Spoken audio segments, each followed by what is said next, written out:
तो हम लोग आज से ऑर्गेनिक केमिस्ट्री शुरू करते हैं बेसिक के बाद जो है। तो इसमें हम लोग को सबसे पहला chapter haloalkanes haloarenes है, तो इसको हम लोग एक्सप्लेन करेंगे अभी ऑर्गेनिक केमिस्ट्री में।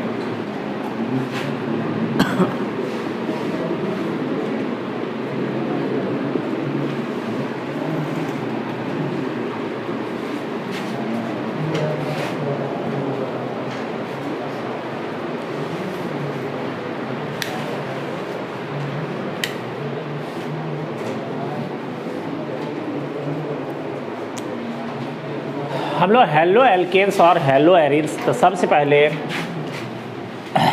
हम लोग यहाँ पर हेलो एल्केन्स हेलो एरिन्स के लिए कह सकते हैं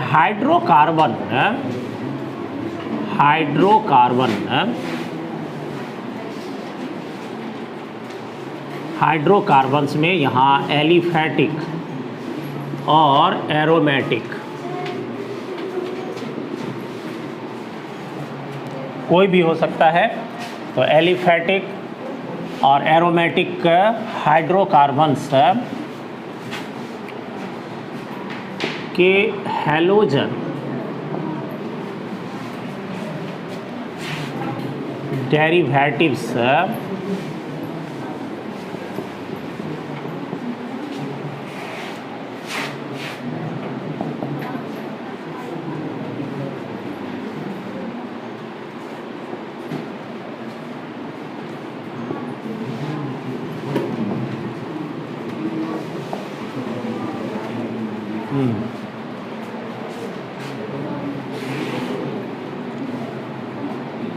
देखो, एक बेसिक लाइन, एक बेसिक डेफिनेशन हम बोर्ड पर लिखे हैं। हाइड्रोकार्बन्स के हैलोजन डेरिवेटिव्स को ऑर्गेनो हैलोजन कंपाउंड्स कहते हैं। अभी एक कॉमन वर्ड यूज़ कर रहे हैं हम लोग, ऑर्गेनो हैलोजन। मतलब हम लोगों को अभी हेलो एल्केन्स हेलो एरिन्स इस यूनिट को पढ़ रहे हैं और इसके लिए हम लोग एक कॉमन यूज ले रहे हैं और कॉमन वर्ड ले रहे हैं ऑर्गेनो हैलोजन।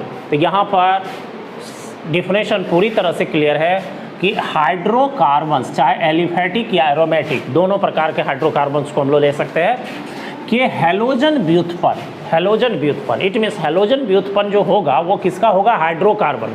तो इसका मतलब सीधी बात, इसको हम लोग एक्सप्रेस अगर करें इस तरह से कि हाइड्रोकार्बन्स अगर हम लोगों को है हाइड्रोकार्बन्स, और हाइड्रोकार्बन्स में हम लोग अगर हाइड्रोजन एक निकाल करके इसके साथ अगर हैलोजन को जोड़ देते हैं, हैलोजन को X से हम लोग दिखलाते हैं, और या नहीं तो हम लोग HX भी जोड़ देते हैं, तो हम लोगों को ऑर्गेनो हैलोजन कंपाउंड्स प्राप्त होता है, ऑर्गेनो हैलोजन कंपाउंड्स। अब देखो इस दोनों में हम लोग को ये सीक्वेंस कि कब हम लोग हाइड्रोजन हटा करके X और कब हम लोग HX जोड़ेंगे, ये हम लोग डिटेल से देखेंगे। तो अभी तो पहले ये है कि यह हम लोग को ऑर्गेनो हैलोजन कंपाउंड जो हाइड्रोजन हटा करके हैलोजन या HX को अगर हम लोग ऐड करते हैं तब ऑर्गेनो हैलोजन कंपाउंड प्राप्त होता है। तो ये कैसे?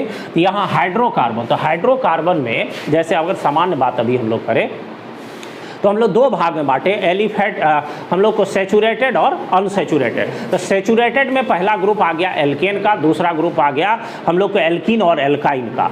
तो हम लोग अगर यहाँ पर सबसे पहला हाइड्रोकार्बन के लिए ऑर्गेनो हैलोजन कंपाउंड्स को अगर दिखाए तो इसमें हम लोग कह सकते हैं कि हाइड्रोकार्बन में हम लोग एल्केन लेते हैं, एल्केन। तो एल्केन से एक हाइड्रोजन हटा करके अगर इसके जगह हम लोग हैलोजन जोड़ते हैं तो हैलोजन जोड़ेंगे तो यह हो जाएगा हम लोग को हेलो एल्केन, और इसी हेलो एल्केन को फिर एल्काइल हैलाइड भी कहा जाता है, एल्काइल हैलाइड। देख लो यहाँ पर एक हाइड्रोजन हटाए और जो बॉन्ड खाली होगा उसके जगह हैलोजन लगाए, तो हैलोजन लगाने पर हम लोग को कंपाउंड जो प्राप्त होगा वो हेलो एल्केन कैटेगरी का या एल्काइल हैलाइड भी इसको हम लोग कह सकते हैं। तो अब देखो, तो एल्केन का तो सामान्य सूत्र जनरल फार्मूला सबको मालूम है, तो फार्मूला के टर्म में भी इसको एक्सप्रेस कर सकते हैं कि यह हो गया CnH2n+2, और इसमें से एक हाइड्रोजन अगर हटा देंगे और इसके जगह हैलोजन अगर जोड़ देते हैं तो देखो हाइड्रोजन की संख्या है 2n+2, और एक हाइड्रोजन यहाँ से हट जाएगा तो 2n+1 हो जाएगा और इसका एक बॉन्ड खाली भी हो जाएगा। तो यहाँ पर हो गया CnH2n+1, और एक बॉन्ड जो खाली हुआ इसके जगह किसको जोड़ रहे हैं? हैलोजन। हेलोजन को जोड़ रहे हैं। तो इट मीन्स यहाँ पर देखो ये हम लोगों को एल्काइल ग्रुप हो गया और उसके साथ हैलाइड लगा हुआ है। तो ये एल्काइल हैलाइड का हम लोगों को जनरल फार्मूला भी हो गया और ये अल्काइल ग्रुप को हम लोग R से भी दिखाते हैं। तो यहाँ पर R के साथ हम लोग X भी लगा सकते हैं। तो यह हो गया RX। इसको कई बार एग्जाम में पूछा है 12th के एग्जाम में कि हेलो एल्केन का जनरल फार्मूला क्या होता है। तो CnH2n+1X या इसी को हम लोग RX से भी दिखाते हैं। R जो है वो अल्काइल ग्रुप का सूचक है। तो इसका मतलब यहाँ पर तुम ये पॉइंट भी नोट कर सकते हो कि देखो पहले तो ये हम लोग को एल्केन था, एल्केन में से एक हाइड्रोजन हटा दिए तो अल्काइल बना और उस एक बॉन्ड जो खाली हो उसके जगह X जोड़ दिए तो हेलो एल्केन बन गया। फिर से देखो एकदम सिस्टम बिल्कुल आसान है। ये हम लोग को एल्केन है, एल्केन में से एक हाइड्रोजन हटाएंगे तो हम लोगों को यहाँ पर ये वाला भाग प्राप्त होगा CnH2n+1। इसको हम लोग अल्काइल ग्रुप भी कहते हैं और इस अल्काइल में अगर हेलोजन लगा दिए तो यही हो गया अल्काइल हैलाइड या इसी का दूसरा नाम हेलो एल्केन। अब बात क्लियर है। यहाँ पर ये पॉइंट नोट करने लायक आ गया कि एल्केन से अगर तुम एक हाइड्रोजन को हटा दोगे तब जो ग्रुप प्राप्त होगा वो एल्काइल ग्रुप प्राप्त होगा, एल्काइल ग्रुप। तो एल्केन का सामान्य सूत्र होता है CnH2n+2 और इसमें से एक हाइड्रोजन हटा दिए तो हो गया CnH2n+1। इट मीन्स एक बॉन्ड खाली। अब एक बॉन्ड खाली हुआ तो उसके जगह हेलोजन आके जुड़ गया। तो इसीलिए जब हेलोजन जुड़ गया तो ये एल्काइल हैलाइड का लाया। तो ये बात यहाँ पर तुम नोट कर सकते हो। एल्केन और एल्कीन ये पीछे का ही बात है लेकिन तुमको दिमाग में रहना चाहिए। अब पहला हम लोग एक हाइड्रोकार्बन का एग्जाम्पल लेकर के देख लिए हेलो एल्केन कैसे होगा। फिर हम लोग बी में कह सकते हैं दूसरा हम लोग हाइड्रोकार्बन ले ले। जैसे हम लोग अब लेते हैं यहाँ पर एरीन। एरीन मतलब हो गया बेंजीन। मतलब हम लोग यहाँ से इस एरीन से एक हाइड्रोजन हटा करके इसमें भी हेलोजन अगर जोड़ेंगे तो यह हम लोगों को हो गया हेलो एरीन। एरीन में हेलोजन जुड़ गया तो हेलो एरीन, हेलो एरीन। और इसी को एराइल हैलाइड भी कहा जाता है, एराइल हैलाइड, एराइल हैलाइड। तो एरीन इट मीन्स यहाँ हम लोग बेंजीन रिंग बना करके दिखा सकते हैं। यह हम लोग को बेंजीन रिंग हो गया। यहाँ से एक हाइड्रोजन हटा करके हेलोजन जोड़े तो यह हम लोग को आ गया। फिर यहाँ एक हाइड्रोजन की जगह क्या मिल गया, X।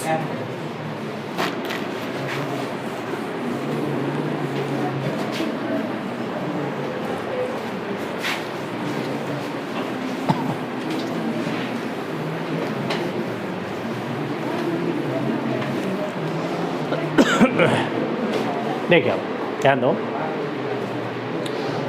तो हम लोग हाइड्रोकार्बन्स के बारे में अभी देख रहे हैं। हाइड्रोकार्बन का व्युत्पन्न है ऑर्गेनो हैलोजन कंपाउंड। तो कैसे इसमें हम लोग एल्केन लिए पहला, एरीन लिए हम लोग हाइड्रोकार्बन में, हम लोग सी फिर लेते हैं मान लो एल्कीन, यह भी हम लोग को अनसैचुरेटेड हाइड्रोकार्बन में है। तो एल्कीन में अभी सबसे पहले ये देख लेना होगा कि हम लोग एक एग्जाम्पल से इसमें ले लेते हैं। एग्जाम्पल में मान लो हम लोग ले लेते हैं CH3 CH डबल बॉन्ड और CH2, ये ले लिए एल्कीन है। और इस एल्कीन में अगर हम लोग सबसे पहला अगर इसमें हम लोग सपोज दैट इसमें हम लोग ऐड कर देते हैं प्लस HX हम लोग ऐड करते हैं। देखो ध्यान दो, यहाँ पर डबल बॉन्ड है। तो अगर सपोज दैट यह डबल बॉन्ड टूटेगा, क्योंकि डबल बॉन्ड में हम लोग को एक सिग्मा एक पाई होता है, तो एक पाई बॉन्ड वीक बॉन्ड के कैटेगरी में आता है।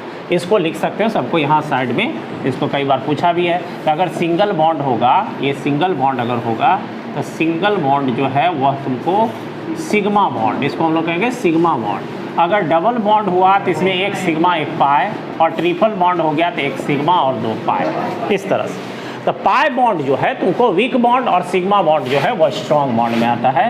तो पाई बॉन्ड जो है वह इसको हम लोग वीक कैटेगरी में लेते हैं, वीक हो गया। और सिग्मा बॉन्ड जो है हम लोग को यह स्ट्रॉन्ग कैटेगरी में आ गया, स्ट्रॉन्ग बॉन्ड हो गया। तो निश्चित रूप से अगर हम लोगों को दोनों बॉन्ड उपस्थित है तो ये रिएक्शन साइट भी कहलाएगा। इट मीन्स हम लोग कह सकते हैं कि पाई बॉन्ड पहले ब्रेक करेगा। तो देखो अगर पाई बॉन्ड ब्रेक करता है तो दोनों जगह एक एक बॉन्ड खाली होगा, और दोनों जगह अगर एक एक बॉन्ड खाली होगा तो एक जगह हाइड्रोजन एक जगह हेलोजन जुड़ जाएगा। हम लोग ऐसे कह सकते हैं CH3 मान लो, अभी हम लोग को नियम मालूम नहीं है तो हम लोग ऐसे लिख सकते हैं, मान लिया H है तो H2 हो जाएगा, और CH2 यहाँ पर क्या हो जाएगा X। अब ये X यहाँ पर भी आ सकता है और ये हाइड्रोजन यहाँ पर भी जा सकता है, इसके लिए तो हम लोग आगे देखेंगे नहीं। इट मीन्स यहाँ पर ऐसे भी हो सकता है CH3 CH और ये हो गया तुमको X और ये हो गया CH3, देख लो। तो अब तुम इसको अगर देखोगे तो इसमें सब सिंगल बॉन्ड है और उसके साथ हेलोजन है। इट मीन्स यह हम लोगों को हो गया हेलो एल्केन, हेलो एल्केन, क्योंकि हेलोजन है और एल्केन सब सिंगल बॉन्ड के साथ जुड़ा हुआ है, या इसी को अल्काइल हैलाइड भी कह सकते हैं। लेकिन अगर इसी में तुम थोड़ा सा चेंजिंग कर दो, यहाँ हाइड्रोजन हटा करके एक और इसके साथ अगर कोई हेलोजन जोड़ते हो कैसे, तो अब यह मान लीजिए सपोज दैट यहाँ है CH3 और उसके बाद फिर यहाँ हो गया तुमको CH3 और CH और उसके बाद डबल बॉन्ड और CH2 है तो यहाँ पर CHX, या नहीं तो इसी में फिर इसके एक कैटेगरी को हम लोग यहाँ पर दिखा दिए हैं। इसी में दूसरा ऐसे भी जुड़ सकता है, मान लीजिए हाँ X CH2 और CH डबल बॉन्ड CH2, अगर ऐसे जुड़ा है तो दोनों में अंतर देखो। तुमको दोनों में किस तरह का अंतर दिखाई दे रहा है कि इसमें हम लोग देख रहे हैं जो डबल बॉन्डेड कार्बन है उसके जस्ट बगल वाले कार्बन से नहीं, डबल बॉन्डेड कार्बन से सीधे हेलोजन जुड़ा हुआ है। लेकिन इसमें क्या है, डबल बॉन्डेड कार्बन के बगल वाले कार्बन से हेलोजन जुड़ा हुआ है। तो इस कैटेगरी का जो होता है इट मीन्स जिसमें डबल बॉन्डेड कार्बन से सीधे हेलोजन जुड़ा हुआ होता है, इसको हम लोग कहते हैं एलाइलिक हैलाइड, इसको कहा जाता है विनाइलिक हैलाइड, इसको कहा जाता है विनाइलिक हैलाइड। मतलब यहाँ पर स्पष्ट रूप से सबको ये चीज़ क्लियर होनी चाहिए कि जब हम लोग को डबल बॉन्डेड कार्बन के से डायरेक्टली हेलोजन जुड़ा हुआ हो तो उसको विनाइलिक हैलाइड कहेंगे, और जब डबल बॉन्डेड कार्बन के बगल वाले कार्बन से X जुड़ा हुआ हो तो इसको हम लोग एलाइलिक हैलाइड कहा जाएगा, इसको एलाइलिक हैलाइड कहेंगे, एलाइलिक हैलाइड। देख रहे हो, तो हम लोग को ये हेलोजन कैटेगरी में पहले जो बेसिक हम लोग को हाइड्रोकार्बन था, उस हाइड्रोकार्बन से कैसे ऑर्गेनिक हेलोजन कंपाउंड्स हम लोग को किस किस तरह से प्राप्त हो रहा है, उसके थोड़े मैकेनिज्म के बारे में हम लोग देखें। एक बार यहाँ पर थोड़ा सा फिर से देख लोगे, जैसे HX हम यहाँ पर अगर जुड़े हैं तो अभी जैसे कि हम बताएं कि X को और H को डबल बॉन्डेड कार्बन जो है उसमें तुम किस तरह से बैठा सकते हो, तो दोनों ऑप्शन। तो अभी तुम लोगों को ये चीज़ यहाँ पर इसका अभी कोई कंसेप्ट नहीं है, आगे ये कंडीशन भी नहीं है, इसलिए इस भाग को इसको काट दोगे, ये वाला ही सही रखोगे, अभी सिर्फ इसके बारे में लिखोगे। अभी इसका कोई तर्क नहीं बनता है, आगे हम लोग देखेंगे, पहले अभी इसके बारे में। वैसे अब इसमें यह कैसे हो रहा है ये तो हम लोग आगे डिटेल से पढ़ेंगे। अभी डबल बॉन्डेड है, इट मीन सिंपल हम थोड़ा मैकेनिज्म इसमें बता दिए कि पाई बॉन्ड अगर टूटेगा तो दोनों का एक एक बॉन्ड खाली होगा। अब इधर हम लोग को अल्काइल ग्रुप है, अल्काइल ग्रुप है तो ये इलेक्ट्रॉन अब किस तरफ शिफ्ट करेगा, HX कैसे टूटेगा और किस तरह से यह लगेगा, तो वो हम लोगों को एक आगे रूल पर भी आधारित है। तो अभी हम लोगों को जो कंडीशन है सिंपल वे में उसके अकॉर्डिंग सिर्फ इसको लिख लीजिए, उसमें कन्फ्यूज नहीं करना।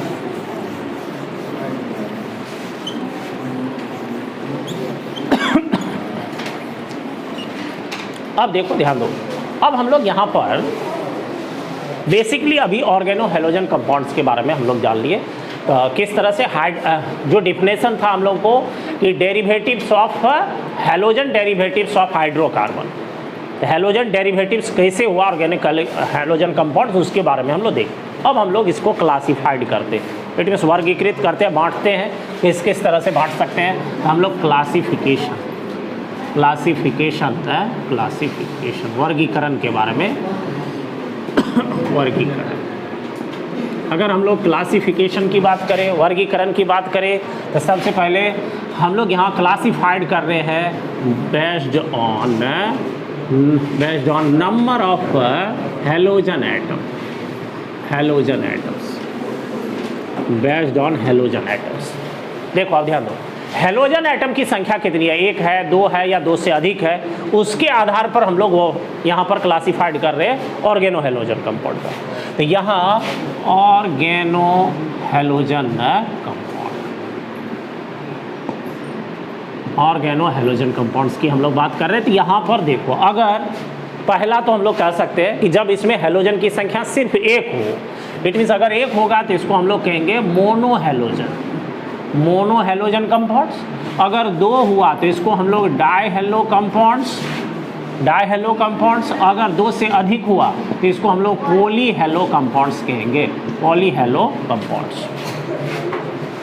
अब यहाँ पर मोनो हेलोजन, तो मोनो हेलोजन में अगर तुम देखो जिसमें एक हेलोजन जुड़ा हुआ तो इसी कैटेगरी में तुमको आ गया हेलो एल्केन, हेलो एल्केन या अल्काइल हैलाइड। तो अल्काइल हैलाइड में जैसे CH3, CH2 और यहाँ मान लीजिए Cl लगा हुआ। इस तरह से हम लोग अगर दूसरा फिर देखें, अभी जो हम लोग कैटेगरी देखें उसमें हेलोजन की संख्या 1 होनी चाहिए।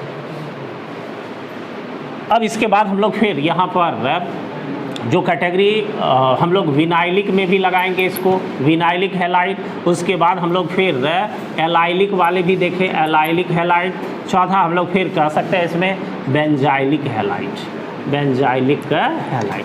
ये सब में हम लोग को हेलोजन की संख्या 1 होनी चाहिए। तो इसका एग्जाम्पल और रिलेटेड टर्म्स को हम लोग फिर देखते हैं। पहले यहाँ तक करो,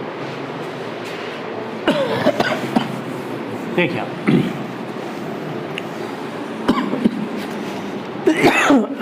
यहाँ पर अब इसमें तुमको यह स्पेसिफिक कुछ नाम हो गया, तो इसमें तुम हैलाइड तो लगा ही दोगे, ये कंफ्यूज नहीं करना, ये टर्म तो होगा ही। तो विनाइलिक हैलाइड, एलाइलिक हैलाइड। उसके बाद डाई हेलो कंपाउंड में हम लोग को 2 इम्पॉर्टेंट टर्म होता है जिसके बारे में सीखना है।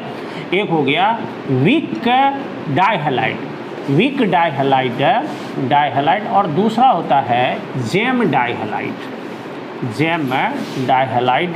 और उसके साथ पॉली में तो तुमको देख ही रहे हो, पॉली मतलब जिसमें 2 से अधिक हेलोजन जुड़ा हुआ रहेगा।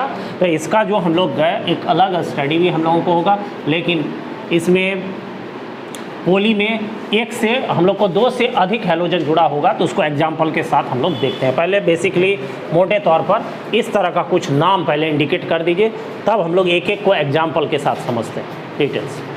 अब इसमें हम लोग ऑर्गेनो हेलोजन कंपाउंड्स में mono hello compounds, die hello compounds, poly hello compounds, इस तरह से उसके मोनो हेलो कंपाउंड्स में हम लोग एग्जाम्पल देखेंगे कि इसमें हेलो एल्केन्स का में भी हम लोग को कैटेगरी में 1 हेलोजन, विनाइलिक हैलाइड में भी हम लोग को 1, एलाइलिक में भी, बेंजाइलिक में भी 1 हेलोजन रहेगा, और उसको हम लोग एग्जाम्पल से देखेंगे।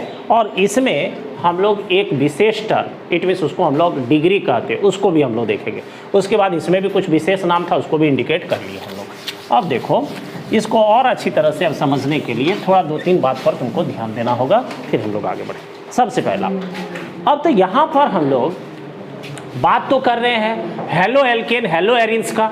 इट मीन्स एल्केन और एरिन ग्रुप क्या है उसके बारे में तो हम लोग देख लिए डिटेल से अभी, लेकिन उसके साथ हेलोजन, हेलो ग्रुप लगा हुआ है, हेलोजन। तो हेलोजन क्या है? हेलोजन को हम लोग X से दिखाते हैं, और X के अंतर्गत तुमको फ्लोरीन, क्लोरीन, ब्रोमीन, आयोडीन ये आ गया। इस ग्रुप में एक और एलिमेंट होता है AT, वो हम लोग को रेडियो एक्टिव होता है। तो हम लोग यहाँ पर फ्लोरीन, क्लोरीन, ब्रोमीन, आयोडीन को दिखाते हैं। यह हेलोजन है, और ये जो हेलोजन है इसका वाइलेंस इलेक्ट्रॉन होता है तुमको 7। और सामान्य वे में अगर दूसरा पॉइंट इसमें देखते हैं तो फ्लोरीन का एटॉमिक नंबर भी मालूम होना चाहिए 9, क्लोरीन का 17 हो गया, ब्रोमीन का 35 हो गया, और आयोडीन का तुमको 53 हो गया। ये बात भी मालूम होना चाहिए। अगर तुम ऑक्टेट रूल पर जाओगे तो देख रहे हो वाइलेंस इलेक्ट्रॉन इसके पास 7 है, तो अगर यह बॉन्ड बनाएगा तो ऐसी स्थिति में उसको ऑक्टेट पूरा करने के लिए 1 इलेक्ट्रॉन चाहिए, और 1 इलेक्ट्रॉन चाहिए तो यह सब हम लोगों को सिंगल बॉन्ड, कोवैलेंट बॉन्ड का फॉर्मेशन करेगा। तो यहाँ पर इसीलिए हम लोग क्या करते हैं, यहाँ एक बॉन्ड यहाँ पर खाली करके इसको दिखाते हैं ऐसे भी। अब दूसरी बात है, फिर इसमें हम लोग को हेलोजन के बारे में हम लोग जान लिए कि हेलोजन या हम लोग को जो एलिमेंट्स है वह सब ग्रुप 17 का एलिमेंट है। और उसके बाद दूसरा पॉइंट, अभी हम लोग जो कैटेगरी बांट रहे थे, क्लासिफाइड कर रहे थे, तो क्लासिफाइड कर रहे थे तो इसमें 1 डिग्री, 2 डिग्री और 3 डिग्री एल्काइल हैलाइड के बारे में हम लोग बात करें। 1 डिग्री, 2 डिग्री और 3 डिग्री। तो इसका कॉन्सेप्ट एकदम क्लियर सबको रहना चाहिए कि मान लेते हैं कोई कार्बन है और इसके साथ हेलोजन जुड़ा हुआ है, तो जिस कार्बन के साथ हेलोजन जुड़ा हुआ है उससे अगर डायरेक्टली तुमको एक कार्बन अगर सिर्फ जुड़ा हुआ हो, जैसे CH3H और H, इस तरह से जिस कार्बन से हेलोजन जुड़ा उससे सिर्फ एक कार्बन अगर जुड़ा हुआ हो तो इसको हम लोग कहेंगे 1 डिग्री एल्काइल हैलाइड। अगर इसी में जिस कार्बन से हैलोजन जुड़ा हुआ हो और वह तुमको 2 अल्काइल ग्रुप या 2 कार्बन से डायरेक्टली जुड़े हुए हो तो इसको हम लोग कहेंगे 2 डिग्री। कार्बन को 4 बॉन्ड होना ही चाहिए, तो देख लो इस कार्बन के 1 2 3 4 बॉन्ड है ही। उसके बाद अगर जिस कार्बन से हैलोजन जुड़ा हुआ वो डायरेक्टली, अगर तुमको 3 कार्बन से जुड़ा हुआ हो, डायरेक्टली की बात हो रही है। हो सकता है इधर बहुत सारा हम लोग को इसमें टर्म हो, जैसे CH2 और यहाँ पर CH3 हो जाए, मान लो यहाँ पर हो जाए, तो इससे अभी भी यह कार्बन डायरेक्टली एक यहाँ 2 ही से जुड़ा हुआ है, डायरेक्टली की बात कर रहे हैं। तो इसलिए डायरेक्टली अगर 2 से जुड़ा हुआ हो तो इसको हम लोग 2 डिग्री में, और यहाँ देख रहे हैं जिस कार्बन से हैलोजन है वो 1 2 3 कार्बन से डायरेक्टली, इसलिए इसको हम लोग कहेंगे 3 डिग्री। ठीक है, अब देखो तो 1 डिग्री, 2 डिग्री, 3 डिग्री का कॉन्सेप्ट सबको क्लियर होनी चाहिए। हैलोजन क्या है और हैलोजन का वैलेंस इलेक्ट्रॉन यह किस तरह के बॉन्ड का फॉर्मेशन करेगा और इसमें कौन कौन है, कौन कौन सा एलिमेंट्स है, ये बात तुमको क्लियरली मालूम होना चाहिए। अब हम लोग जितनी भी कैटेगरी अभी ऑर्गेनो हैलोजन कंपाउंड्स की बांटे उन सबको एग्जाम्पल से देखेंगे और सब में डिग्री हम लोग निर्धारित करेंगे।